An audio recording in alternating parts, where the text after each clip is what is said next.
ધોરાજીમાં પણ પાલિકાની 36 જેટલી બેઠકોમાંથી 24 જેટલી બેઠક પર ભાજપના ઉમેદવારોનો વિજય થયો હતો।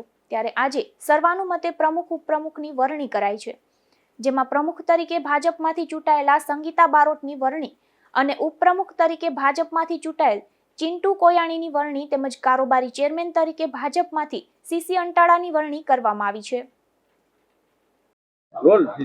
આજ રોજ 5 માર્ચના અને 2025ના રોજ ધોરાજી નગરપાલિકાની સામાન્ય ચૂંટણીની અંદર પ્રમુખ તરીકે સંગીતાબેન બારોટ, ઉપપ્રમુખ તરીકે ચિંટુભાઈ કોયાણી અને કારોબારી ચેરમેન તરીકે જ્યારે મારી વરણી કરવામાં આવી હોય ત્યારે હું ગુજરાત પ્રદેશ ભાજપના પ્રમુખ તથા જિલ્લા ભાજપ પ્રમુખ શ્રી, ધોરાજી શહેર ભાજપ તથા અમારા તમામ વરિષ્ઠ આગેવાનો, તમામ સદસ્યો આ તકે હું ખૂબ ખૂબ આભાર માનું છું।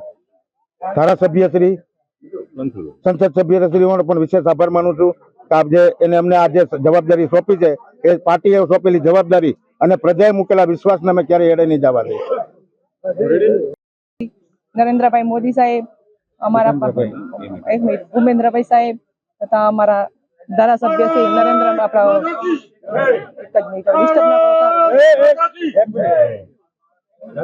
ધોરાજીના જે પ્રશ્નો છે એના માટે શું કરું? ધોરાજીના પ્રશ્નો અમારે બધા ભેગા થઈને સોલ્વ કરી તાત્કાલિક પહેલા તો પાણી માટે અમે સોલ્વ કરીશું। દરેક બહેનોને જે પાણીની તકલીફ છે એ પહેલા અમારે બધાને એ જ થાય છે કે પાણી માટે સોલ્વ કરવાની જવાબદારી અમારી આવે છે પહેલા।